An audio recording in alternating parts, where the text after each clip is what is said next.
Jeff Flake is with us. He is running in Arizona. How are you, sir?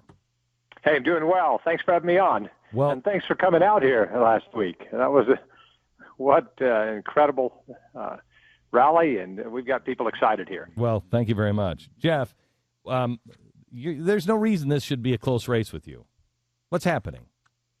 Well, for one, I had a primary with $9 million dumped on me by my opponent, negative ads, and we were forced to spend more money than we wanted to, and that gave the Democrats about 3 weeks where they were up, where we couldn't be up. We just didn't have the resources to do it. And then they've come in since, a bunch of outside groups, environmental defense, some environmental groups and some other environmental front groups and others as well, and they just outspent us horribly. And then the biggest deal is there's a libertarian in the race that takes a few votes, and that makes it close. All it takes is a few, and so it's a tight race. We knew it would be tight. This is an open seat. These don't come along very often in Arizona, but if we can turn out the vote, we'll be fine, and we've got to do that. Okay, you have, I think, one of the only perfect records on spending from several organizations. You are a guy who is against big spending time and time again, against taxes time and time again. What is the difference between you and your opponent? Oh, well, he's just become a Democrat last year. He was a registered independent prior to that. But, boy, he's a quick study because he's just latched onto everything that the Obama administration has put forward. I can't find a difference between his positions and the Obama administration. Although he's trying to kind of distance himself in some areas now, he's for the president's health care plan. These over-regulation in areas of, this green energy stuff and these grants. He's all about government picking winners and losers. He wants to return to the old earmarking system, too. And so he just seems to be right in line with the Obama administration. All right. Jeff, what do you think's going on with this Benghazi thing? Now, Hillary Clinton yesterday came out and said that she takes full responsibility. The buck stops with her. What's happening? I think that they're just trying to wait this out beyond November. There is no way that this ought to be pinned on the State Department. It wasn't the State Department that sent Susan Rice onto all the TV shows to say that this was the result of the video. The notion that was the State Department and the White House didn't have anything to do with that is just wrong. No way. So they're simply trying to push this beyond November and then deal with it. So, but what do you think? What is happening here? What does this mean to the American people? Well, it means that we have an administration that doesn't take the terrorism threat seriously. I think that's the bottom line.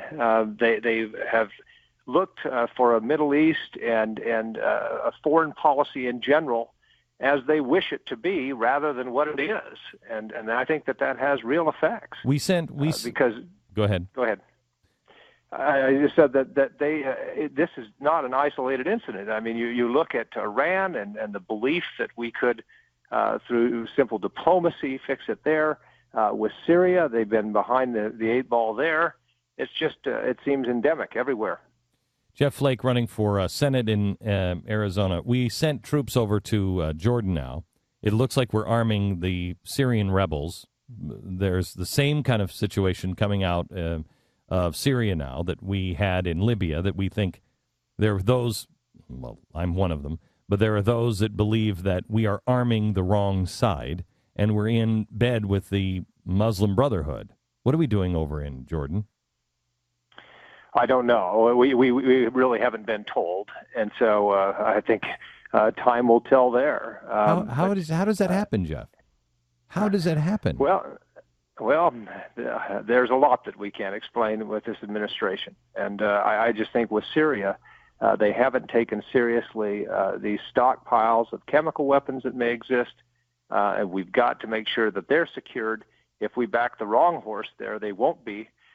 So there's a lot that we need to do. And I tell you, this administration just seems, in their approach to the Middle East in general, to be reacting to a world they wish existed, but it doesn't. And I think that we've seen that in North Africa. We're seeing that in Syria now. And it's just, it speaks to the inexperience of this administration. Nobody is talking about the financial cliff that is coming. We are in, I mean, there's so many booby traps set. It doesn't really matter who's in president of the United States in the next few months. I mean, I guess it does in some regards, because Obama would make it much, much worse. But there are decisions that are going to have to be made that will upset both the left and the right coming in the next few months. What do we do with the financial cliff? Well, we cannot allow these tax rates to go up. And we cannot allow what would be really a hit of 1% to 2% on a growth rate. I think everyone, which would put us into the negative. That's going to happen. That would put us in the negative growth. Exactly, and you're right. Whether it's a Republican or a Democrat in charge, it's not going to matter. The market is going to send signals that the Congress and the president are not serious about dealing with the debt. And when that happens, we start into a spiral that we just can't get out of. So it really behooves us to move now, but neither party wants to signal any weakness before the election. So it's going to be a whale of a lame duck session, and Republicans typically don't do well in lame duck sessions, and we haven't over the last few. So I'm extremely worried. But I can tell you, if we have Barack Obama in the White House and we have a Democratic Senate continuing, Harry Reid in charge of the Senate, then I think the markets will know quickly that we aren't serious about taking care of our debt. Do you know Harry Reid? Yes. Is he? I say this with all respect to Harry Reid, because I don't know him. I can't figure that man out. I cannot figure him out. Is he what happened? Who is he?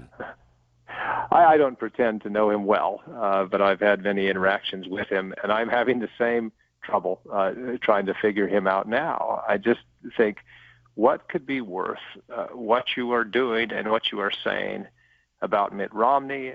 Now, I heard just 2 days ago he's attacking one of the candidates for the House in Nevada, making outlandish claims about bankruptcy or something else. I can't figure him out either. I really can't. I'm horrible guy. I mean, I'm not his judge. I'm just saying he's going to burn in the fires of hell. That's all I'm saying. I can't figure him out. I mean, I am a Mormon. He's a Mormon, and I can't figure that out. I look at him and I say, I don't get it. I mean, because there's things that we can disagree on, but saying the things that he has said that are clearly untrue, and then the positions that he takes are so upside down. I don't know who this man is. Yeah. Well, I am having the same trouble. Okay. I say, what could be worth saying what you said about the president, about our nominee, the Republican Mitt Romney, and others. I can't figure it out myself. What do you hope that Mitt Romney makes the point? If he could get across one thing tonight, what should it be? That he has a plan and the Democrats don't. I think that people need to understand, and I think are clamoring to have somebody say, all right, here's what we're going to do. Here's a plan out of this mess. You're an economic guy. You're an economic guy. You've looked at his plan? Yes. And sell it to me. Well, he has put broadly what's close to the Ryan plan in terms of the spending side. We've got to have a freeze or something close to on federal government spending now, and then have tax and regulatory reform that set the stage for private sector job growth. That broadly is what we need to do. In terms of specifics, I don't blame him at all for not outlining which deductions and which credits we ought to go after, but rather simply have a limit on what an individual could deduct. So that, in terms of tax reform, I think he's on the right track.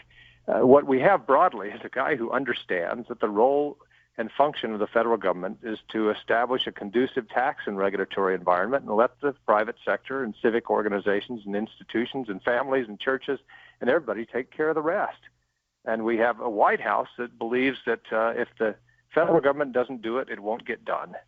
And that the federal government is the font of all wisdom and knowledge. I think that Mitt Romney did pretty well explaining that in the first debate, and if he can continue to forward that, we'll do fine. He's on the rise, and it's hopefully lifting all Senate races around the country, too. Jeff Flake in Arizona, running for Senate, a good man, a good, solid conservative, and one that if you're in Arizona, I would ask that you would take a look at voting for him. I trust. He's one of the good guys that I would trust. You don't have to look; just vote for him. You don't have look to at him. look at Don't him. look at him. Take a look. Just go All for right. it. Okay, Jeff. Thank you very much. Hey, thank you for all you do. You all bet. you do.